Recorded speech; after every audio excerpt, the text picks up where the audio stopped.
The year is 2012. You're a DeviantArt fiction writer. You have a ship full of OCs and an ocean full of setting, and yet you don't seem to be sailing anywhere. Maybe the boat isn't good enough. Maybe the OCs aren't fleshed out enough. Maybe the ocean could be thicker. So you go back to building your story one plank at a time. You complete some more OC interviews, you write a few more history textbooks for your world, and you get back on your ship. And it still isn't moving. What gives? Meet 15-year-old me. I had just gotten off the high of having a semi-popular comic in my middle and high school, and I wanted to do something bigger to put out on the internet. A big story that starts as a comedy but dissolves into the horror of war, of betrayal, and darker themes. That thing was Enemies at War, a comic I made about 50 published pages for, though an additional 200 were made, since lost to my father's basement since I don't have enough room for them in my apartment. Now, there were loads of mistakes that caused this comic to never go anywhere, but the one that makes this story still impossible for me to write today is the fact it's too world-built and doesn't have a clear experience. Going back to the boat metaphor, I made a really heavy boat, but I didn't make sure there was enough wind to carry it. When you write and share a story, people walk away from it with several things. Maybe they got a theme, maybe they got a moral, but the most important thing they can walk away with is an experience. Think about Avatar, right? The blue one. One of the best performing movies of all time in theaters, and yet it left zero long-term impact. That's because its experience was exclusive to seeing it in a theater. I never got to see Avatar in the theater, but my father and sister did see it, and a lot of people I knew at school had. They'd say, "You won't believe how scared I was of falling when the main character got close to a cliff," or "the depths between trees was amazing," or "there's such a rush of respect and fear when you see those animals up close." Naturally, I was pretty hype. Several months later, my dad bought a 3D television and the movie to show it to me, and the world was cool, sure, but it felt like I was just sitting on a bench kicking my feet and waiting for the bus. The camera stalled on environmental shots, the main character just sort of rolled on and none of his emotion stuck. And weirdly enough, my family didn't seem to be enjoying it either, despite the fact they'd gone to see it in theaters multiple times. And this was because the experience the movie gave was one of absolute wonderment for the world, not one motivated by character or plot. When the audience lost the big screen and the high-budget 3D, they also lost the core experience, and without it, it's just another Disney's Pocahontas. On the opposite end of the spectrum, take The Adventures of Captain Underpants the movie. That movie made me feel things I hadn't felt since I was a child. This is crazy, but I'm having feelings again. Like some kind of 14-year-old kid or something. I mean, you remember feelings, right?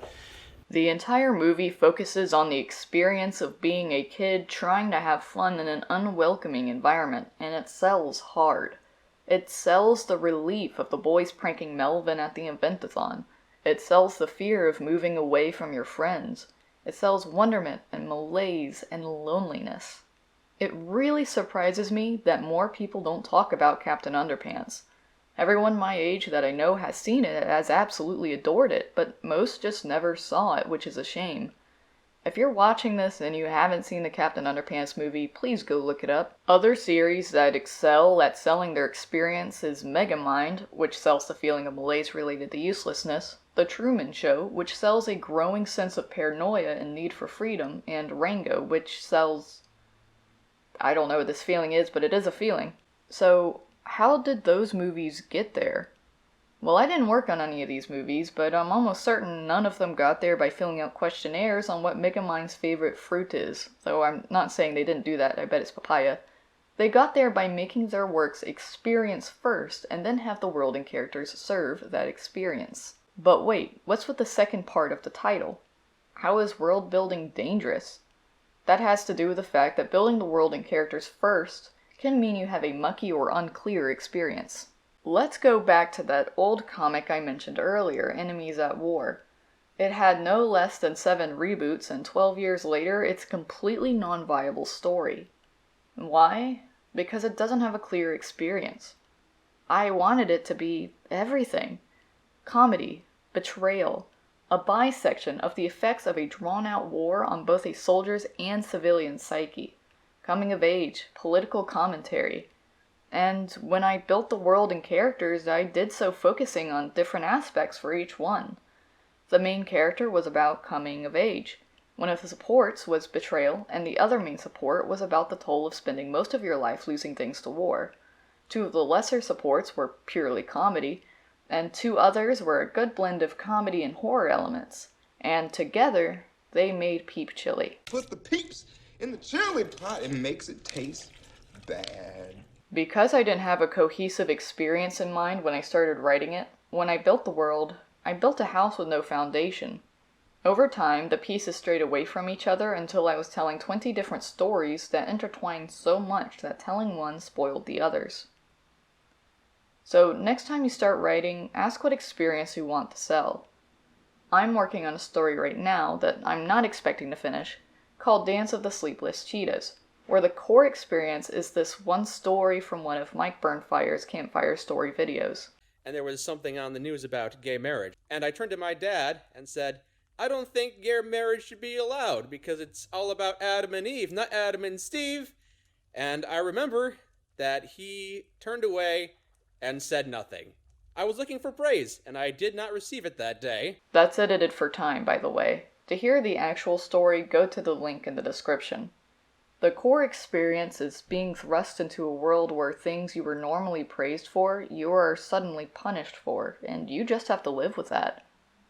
I mean, think of your favorite viewing experience. What's the most profound or touched you've ever felt while watching a movie? Was it in the determination of Truman? Was it in the grandiose return of Megamind? Maybe it was in the sigh of relief when George and Harold made it a very important Uranus joke. And an experience doesn't need to be special or specific either. It can be as vague as the way I feel when there's a breakthrough in my true crime podcast. Or, hell, I once made an unfinished pilot comic that I described to people plainly as the female power fantasy. Even writing on the experience of a song can be enough to get some wind in your sails.